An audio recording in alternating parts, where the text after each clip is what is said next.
What's up, friends? It's been a while since I made one of these videos.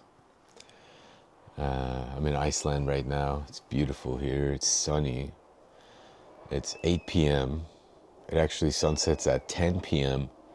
And even after sunset, it doesn't really get dark. There's still light out. Like it doesn't get dark at all, even at midnight or 2 a.m. or 4 a.m. It's just kind of like there's some light. It's kind of crazy. But anyways, yeah, I hadn't made a video about Iran and America and the war and all that in a while. Part of it was I was really trying to figure out what's going on after this ceasefire was announced. The other part was I was kind of burnt out. It was really hard on my nervous system, just processing everything. But thankfully, I've had some time to process everything. Things have kind of reached a more mellow phase, I would say. And I kind of realized what had been happening behind the scenes. So I wanted to share that with you guys and share my thoughts about hopefully where we're going.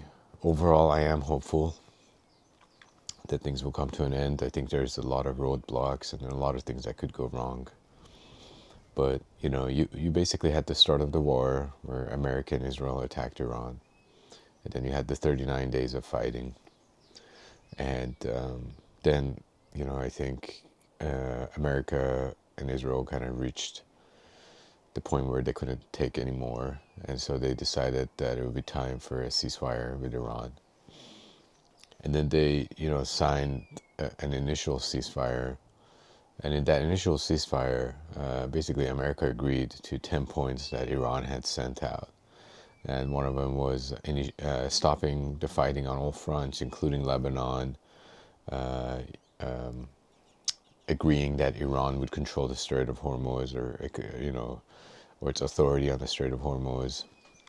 And there were, several other points too. But immediately after that, then America put on their blockade of the blockade, where they were blockading any ships going to Iranian ports or Iranian ships leaving the area, which was in itself a violation of the ceasefire.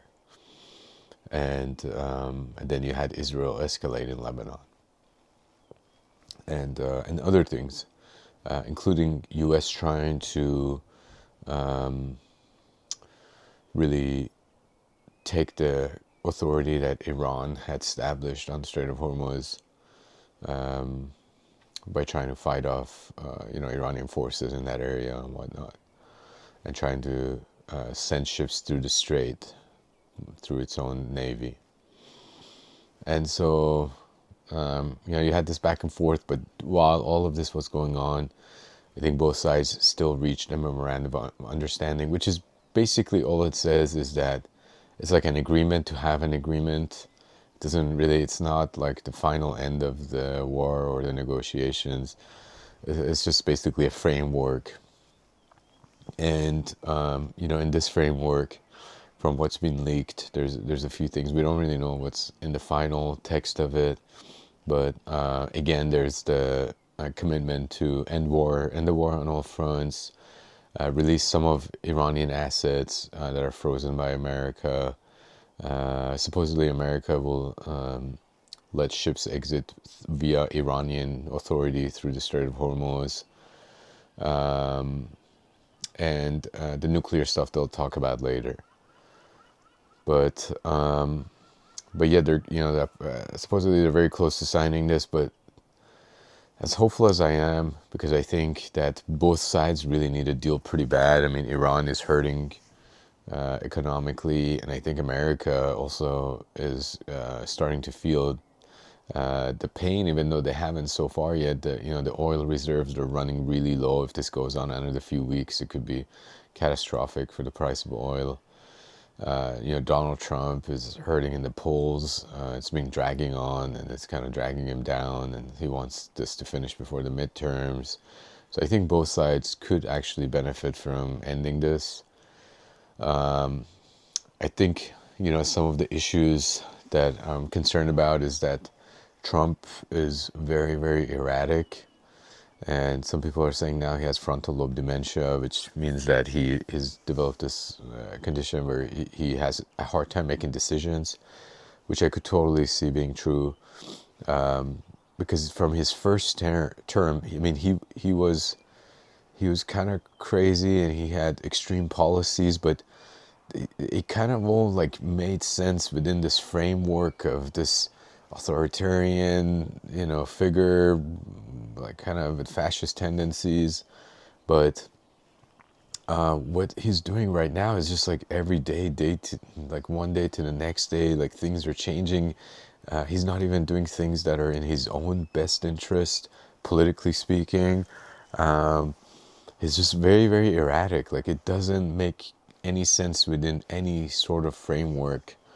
What he's doing, even the whole war, like this whole war itself doesn't make sense within the framework. He didn't really need this.